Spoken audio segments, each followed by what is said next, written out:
আজ এতটা বছর পর আমি আমার মনটাকে শান্তি দিতে পেরেছি। এবার তুমি যদি আমাকে মেরেও ফেলো, আমার কোনো দুঃখ নেই।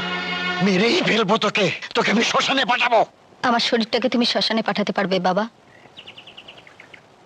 আমার মনটাকে পারবে না। না, পারবো না।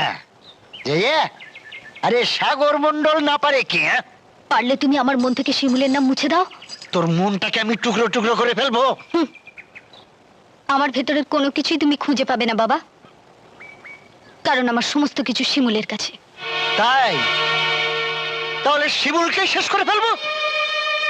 শিমুলের কোনো কিছুই তো তার কাছে নেই বাবা, ওর সবকিছু তো আমার কাছে। মারলে যদি শিমুল মরে তাহলে আমি তাই করবো। নিঃসন্দেহে তুই ঠিক কথা বলেছিস। ও মা গো টুরুলা! কি রক্ত! কি হয়েছে বাবা? রক্ত কোথায়? ও তুমি দেখতে পাবে না মা? আমাকে একটু